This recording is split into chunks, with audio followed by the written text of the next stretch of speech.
નમસ્કાર મિત્રો, જીટી ગુજરાતીના આ વિશેષ અને અત્યંત ઊંડાણપૂર્વકના વિડીયોમાં તમારું હાર્દિક સ્વાગત છે। આજે આપણે એક એવી સફર પર નીકળવાના છીએ જે તમારા ઘરના આંગણામાં કે રસ્તાના કિનારે ઉગતા એક સામાન્ય છોડ વિશેની તમારી ધારણાને કાયમ માટે બદલી નાખશે।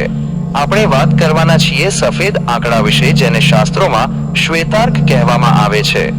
મિત્રો, આ માત્ર એક વનસ્પતિ નથી, પણ તે કુદરતનું એક એવું જીવંત યંત્ર છે જે બ્રહ્માંડની શક્તિઓને પૃથ્વી પર ઉતારવાનું કામ કરે છે। આજે હું તમને એવા રહસ્યો જણાવવાનો છું જે કદાચ અત્યાર સુધી કોઈએ તમને કહ્યા નથી। આપણે એ જાણીશું કે કેવી રીતે એક નાનકડું સફેદ ફૂલ તમારી આર્થિક તંગી દૂર કરી શકે છે, કેવી રીતે તેના મૂળ તમારા ઘરનું રક્ષણ કરી શકે છે અને કેવી રીતે આ છોડના સંકેતો સમજીને તમે આવનારી આફતોથી બચી શકો છો। આ વિડીયોને અંત સુધી જોજો, કારણ કે અધૂરું જ્ઞાન હંમેશા જોખમી હોય છે અને આજે હું તમને આ વિષયનું સંપૂર્ણ જ્ઞાન પીરસવા જઈ રહ્યો છું। સૌથી પહેલા એ સમજીએ કે સફેદ આંકડો સામાન્ય આંકડાથી અલગ કેમ છે। તમે જે જાંબલી ફૂલવાળા આંકડા જુઓ છો તે સર્વત્ર ઉપલબ્ધ છે, પણ સફેદ આંકડો લાખોમાં એક હોય છે।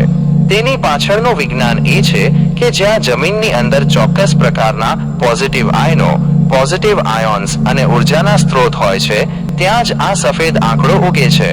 એટલે કે જે ભૂમિ પર સફેદ આંકડો ઉગ્યો હોય તે જમીન પોતે જ અત્યંત શક્તિશાળી અને પવિત્ર માનવામાં આવે છે। પ્રાચીન કાળમાં જ્યારે રાજા મહારાજાઓ પોતાના કિલ્લા બનાવતા ત્યારે તેઓ જોતા કે કઈ જગ્યાએ સફેદ આંકડો ઉગ્યો છે, કારણ કે તે ભૂમિ વિજય અપાવનારી માનવામાં આવતી। વિજ્ઞાનની ભાષામાં કહીએ તો આ છોડમાં વિશિષ્ટ પ્રકારના ફોટોસેન્સિટિવ તત્વો હોય છે જે સૂર્યપ્રકાશમાંથી ઉર્જા ખેંચીને તેને જૈવિક ઉર્જામાં રૂપાંતરિત કરે છે। આધ્યાત્મિક દૃષ્ટિએ જોઈએ તો સફેદ આંકડો ભગવાન શિવનું સાક્ષાત સ્વરૂપ છે। તમે જોયું હશે કે મહાદેવને ભસ્મ, ધતુરો અને આંકડાના ફૂલ પ્રિય છે, પણ સફેદ આંકડો એ સાત્વિક ઉર્જાનું પ્રતીક છે। શિવપુરાણમાં વર્ણન છે કે જ્યારે સમુદ્ર મંથન દરમિયાન હળાહળ ઝેર નીકળ્યું અને ભગવાન શિવે તેને ગળામાં ધારણ કર્યું, ત્યારે તે ઝેરની જે બળતરા થતી હતી તેને શાંત કરવા માટે પ્રકૃતિએ સફેદ આંકડાની રચના કરી હતી। આથી જ આ છોડમાં ઠંડક આપવાની અને નકારાત્મકતાને શોષી લેવાની અદ્ભુત ક્ષમતા છે। જો તમારા ઘરમાં વારંવાર ઝઘડા થતા હોય અથવા માનસિક અશાંતિ રહેતી હોય તો સમજી લેવું કે ત્યાં નકારાત્મક ઉર્જાનો જમાવડો થયો છે। આવા સમયે સફેદ આંકડો તમારા માટે વરદાન સાબિત થઈ શકે છે। હવે આપણે વાત કરીએ તે રહસ્યમયી સંકેતોની।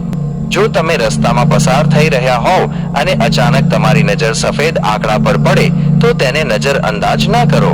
પ્રકૃતિ તમારી સાથે વાત કરી રહી છે। સવારના સમયે આ છોડના દર્શન થવા એનો અર્થ છે કે તમારું ઓરા એટલે કે આભા મંડળ શુદ્ધ થવા જઈ રહ્યું છે। જો તે દિવસે તમે કોઈ મહત્વનો નિર્ણય લેવાના હોવ તો ચોક્કસપણે તેમાં તમને સફળતા મળશે। પણ જો આ છોડ તમને કોઈ નિર્જન જગ્યાએ દેખાય તો તે સંકેત છે કે તમારે આધ્યાત્મિક માર્ગે આગળ વધવાની જરૂર છે। શ્વેતાર્કના ફૂલ તોડતી વખતે હંમેશા યાદ રાખજો કે તમારી ભાવના શુદ્ધ હોવી જોઈએ। જો તમે કોઈનું ખરાબ કરવાની ભાવના સાથે અથવા માત્ર સ્વાર્થ માટે ફૂલ તોડશો તો તેની ઉર્જા કામ નહીં કરે।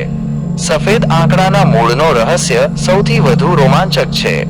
એવું માનવામાં આવે છે કે જે સફેદ આંકડાનો છોડ 12 વર્ષથી વધુ જૂનો હોય તેના મૂળમાં કુદરતી રીતે જ ગણેશજીની આકૃતિ ઉભરે છે। તેને શ્વેતાર્ક ગણેશ કહેવામાં આવે છે। આ સાક્ષાત સિદ્ધિનું સ્વરૂપ છે। જેની પાસે આ મૂળ હોય છે તેની તિજોરી ક્યારેય ખાલી થતી નથી। પણ અહીં એક વાત સમજવી જરૂરી છે કે આ મૂળને ઉખેડવા માટે પણ એક ચોક્કસ વિધિ હોય છે। કોઈ પણ શુભ મુહૂર્તમાં પૂજા અર્ચના કરીને છોડ પાસે પરવાનગી લઈને જ તેને ગ્રહણ કરવું જોઈએ। આ મૂળને ઘરે લાવી તેને વિધિવત પૂજા કરીને રાખવાથી ઘરમાં રિદ્ધિ સિદ્ધિનો વાસ થાય છે। આયુર્વેદિક દૃષ્ટિકોણથી જોઈએ તો સફેદ આંકડો એક રામબાણ ઇલાજ છે, પણ તેના દૂધનો ઉપયોગ ખૂબ જ સાવચેતીથી કરવો જોઈએ। તેના દૂધમાં એવા એન્ઝાઇમ્સ હોય છે જે ચામડીના જટિલ રોગો અને સાંધાના દુખાવામાં રાહત આપે છે। પણ યાદ રાખજો, તે દૂધ આંખમાં ન જવું જોઈએ, કારણ કે તે ઝેરી હોઈ શકે છે।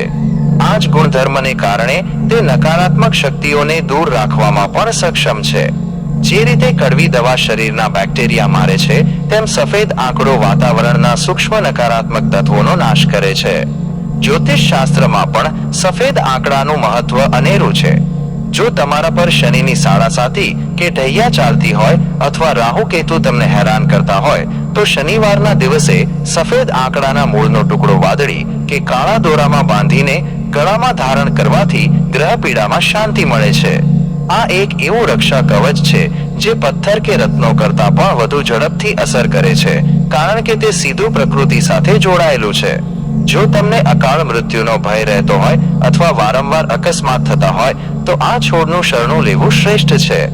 ઘણીવાર લોકો પૂછતા હોય છે કે શું આ અંધશ્રદ્ધા છે? મિત્રો, જે વસ્તુ આપણે સમજતા નથી તેને આપણે અંધશ્રદ્ધા કહીએ છીએ, પણ જે વસ્તુનો અનુભવ કરીએ છીએ તેને આપણે વિજ્ઞાન કહીએ છીએ. તમે જ વિચારો કે શા માટે પૂર્વજોએ દરેક મોટા મંદિરની બહાર કે આશ્રમમાં આ છોડ રાખ્યો હતો? કારણ કે તેઓ જાણતા હતા કે જ્યાં માનવજાતની ભીડ હોય ત્યાં ઘણી બધી નકારાત્મક ઉર્જાઓ ભેગી થાય છે અને તેને સાફ કરવા માટે આ એનર્જી ફિલ્ટર જરૂરી છે. સફેદ આંકડો તમારી શ્રદ્ધાની પરીક્ષા લે છે. જો તમે તેને માત્ર લાકડું સમજશો તો તે લાકડું જ રહેશે, પણ જો તમે તેને ભગવાનનું સ્વરૂપ માનશો તો તે તમારા જીવનમાં ચમત્કાર કરી દેશે. વિચાર કરો કે જો તમે તમારા કામ માટે ઘરેથી નીકળ્યા અને રસ્તામાં કોઈ ફૂલ તૂટીને તમારા પગ પાસે પડે તો તે ઈશ્વરનો આશીર્વાદ છે. તે ફૂલને સન્માનપૂર્વક ઉઠાવીને તમારા પાકીટમાં રાખી લો. તે દિવસે તમારો આત્મવિશ્વાસ 7મા આસમાને હશે. જો તમે કોઈ કોર્ટ કચેરીના કામમાં ફસાયેલા હોવ તો સફેદ આંકડાના મૂળનો ટુકડો સાથે રાખવાથી વિજયના યોગ બને છે.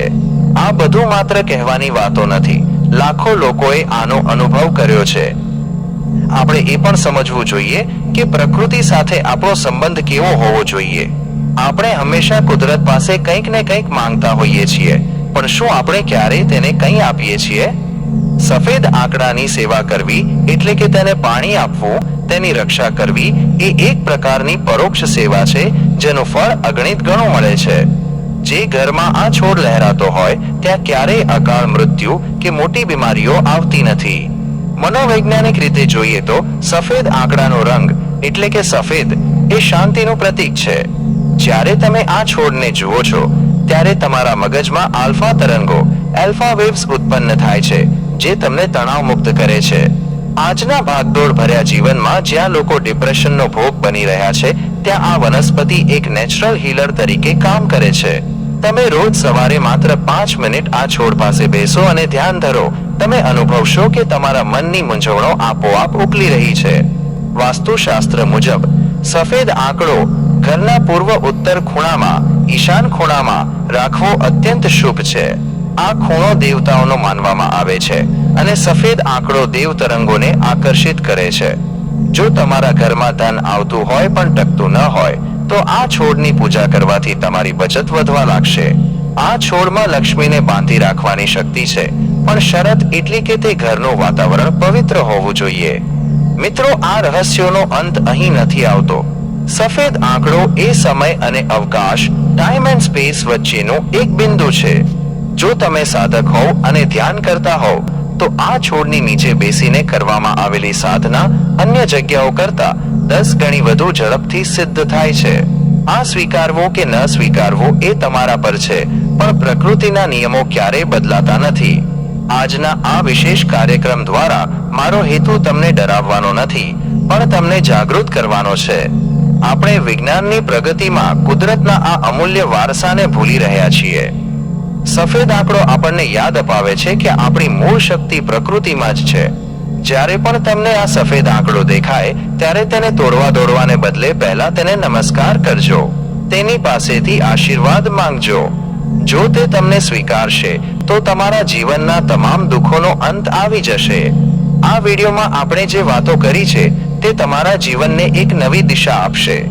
યાદ રાખજો, તમારી કિસ્મત તમારી હથેળીમાં છે, પણ તેને જગાડવા માટે આવા કુદરતી માધ્યમોની જરૂર પડે છે. શ્રદ્ધા રાખો, કર્મ કરો અને પ્રકૃતિના આ અદ્ભુત સંકેતોને ઓળખતા શીખો.